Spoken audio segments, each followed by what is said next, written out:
When I was a teenager, I never could have imagined that I'd be the man that I am today. A doctor, a mentor, a family man, a respected elder in my community. So why do I say that? Because when I was a teenager, I suffered from anxiety and self-doubt. There was no way when I was younger that I ever could have imagined that I was going to be able to get a job or have a family, just somehow keep it all together. The depression that was in my family was so intense that there's been 2 suicides because of this. So not only did I have anxiety and self-doubt, but I suffered from depression and just the fear of suicide. I lived in this tiny little 900 square foot apartment in Queens, New York City, growing up in the 50s. There was my 2 brothers, my sister, my parents, and a grandmother who spoke hardly any English. It could get really loud in there and really intense, including hearing all the other families in the apartment building as well. And yet, through all of that, my parents, no matter how tense it got, they always loved us. And they always supported my brothers and my sister to really be true to ourselves. During this time, I had ADD, although of course back in the day, they called that fidgeting. I didn't do well in school, I couldn't sit still, I barely graduated from high school. And at the same time all this is going on, I was a dreamer. Like I literally loved to look up and wonder, like, what great things can I do in the world? I always wanted to make a difference on a global level. I always wanted to do something big. I married at an early age. I have 2 kids. They're now 40, my daughter Becca and my son Gabe, who's 37. And I also went through a divorce early on, and so my former wife and I, Suzanne, split up. If I had the skills that I have now about relationships, we probably wouldn't have divorced, but I didn't know what to do back in those days. At the same time the divorce was going on, I was moving my family from Portland, Oregon, where I was going to professional school, to San Rafael, California, where I was going to set up this practice that I bought. Well, I didn't know that the doctor that I bought my practice from had lied about the income, and so there was hardly any money coming in. And it freaked me out that there was no way that I was going to be able to feed a family of 4. A few weeks after I bought that practice, I really got depressed, and I really did think about suicide. I can remember this red truck coming down the street. I was on the sidewalk, I was leaning in. At the time, I just could not see how anything positive was going to happen in my life. Here I was, making the lives of my former wife, Suzanne, and my children, Becca and Gabe, miserable. I was unhappier than I ever thought possible. I was not successful in my business life, and I certainly wasn't successful in my family life. I felt like an embarrassment in my community. I really felt like a failure.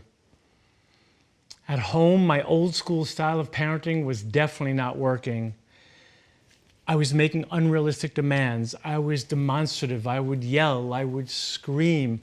All the things I did, especially with Gabe, it just alienated him even more. And Gabe was an introvert, so like my style was so intense for him. Gabe took up drugs and alcohol, and I didn't even know that's how distant I was from him. It felt like Gabe was on a ship getting ready to sail out into the ocean, and here I was like on the shore just watching helplessly, knowing that there was nothing that I could do to help our relationship get better. Suzanne and I tried different therapists with Gabe. We tried all different types of therapy. All the therapists we tried were well-intentioned, talented. They all came highly recommended. They all had like little pieces of the puzzle, but they couldn't put us together. We needed a specific way, something to help unify all of us. It felt like we had these pieces of the puzzle with these therapists, but as I said, nobody could really put it together, and it seemed like there were other things missing too. It seemed like if we were going to have this puzzle completed where there was a happy, healthy, harmonious family, we needed a way, because at that time in our lives, it really didn't seem like it was a puzzle that was going to be solvable. And I felt like my status as a parent was basically, could be labeled loser. Soon after trying therapy, one of my mentors took me on a trip way out deep into the desert, as he had done a few times before. He knew that I needed to get away from the stress of the family and my professional business. Deep out into the desert, away from the distractions of regular conventional life, I had an epiphany, which literally changed the course of my life. I realized that I could not go on living my life the way I was doing, especially with my family. And I realized that I had to be the one to really make a change in my own life and my own behavior so that Suzanne and the kids could really enjoy a happy divorced family. In the summer of 1999, I decided to find a mentor to help me become a better father. I heard about this guy up in Vancouver, British Columbia. He was running a wilderness adventure camp. So I went, and I went with Gabe. I went as a volunteer on the medical staff, and Gabe went as a participant, of course. And sure enough, a few weeks after that event, we realized like years of tension were beginning to melt away. We were getting along better. Immediately after that experience in Canada, I was so inspired that I started my own nonprofit organization to continue restoring my relationship with Gabe and to help parents who I knew were suffering the exact same way that I was. I knew that there was tons of parents who had sons just like Gabe.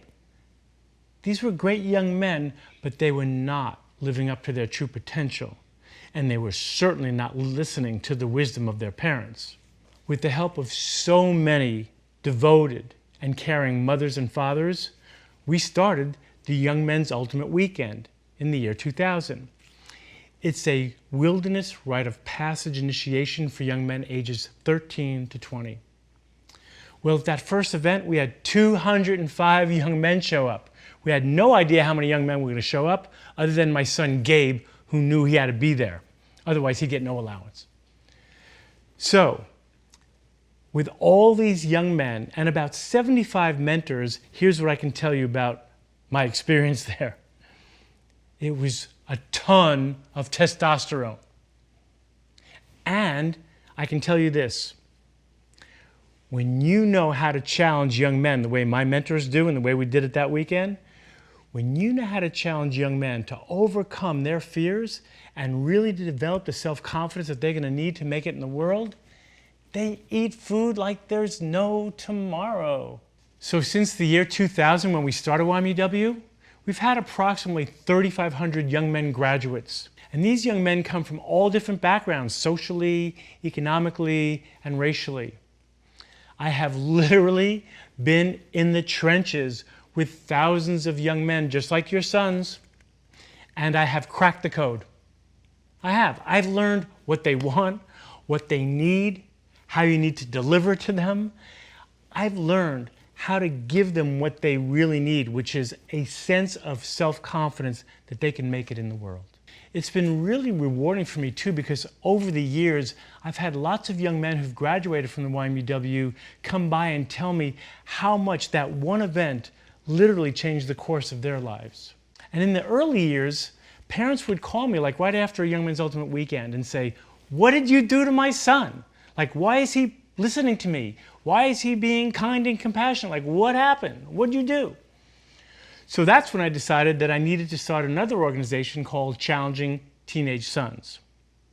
I wanted to be able to educate parents, mentors, school teachers, sports coaches, how to challenge young men to really achieve their true potential without yelling, without arguments, and without anxiety. For the last 20 years, I've been putting together all this wisdom, especially with the help of so many devoted mentors at the Young Men's Ultimate Weekend. All that wisdom has been put into one simple method that parents can use to help launch their sons successfully. And I'm really grateful to say that in recognition of the work that I've been doing with families, I've been interviewed by Katie Couric and Lisa Ling. As for me personally at this time in my life, I enjoy what I love to call having the happiest married, divorced family in the world. Suzanne, Becca, Gabe, we all live within a few minutes of each other, and we get together regularly for birthdays, of course, and holidays. We just spend so much quality time together. Suzanne is a family therapist here in San Rafael, and what I love is that we teach parenting workshops together. It's so beautiful. Becca is a fine artist. She loves to teach, and she teaches aspiring artists. As for Gabe, I couldn't be prouder of him. He's completely turned his life around. He's a successful hip-hop producer. He's worked with some of the most famous artists in the world, and he sells his beats online. What's fun for me is that he also helps me with my own African reggae music. He produces that, and that bonding time together is so sweet. Gabe used to be an introvert. Now he's this professional public speaker. He recently spoke in front of 5,000 people, and he was sharing the stage with Tony Robbins. Now, it also means that he doesn't need allowance from me anymore, so I can't control him. In fact, I probably could get an allowance from him. Maybe I should ask him to pay me back all that money that I've invested in him. No, I'm just kidding. Seriously, though, I know that if I was to die today, he would want to and he would know how to take care of his mom and his sister.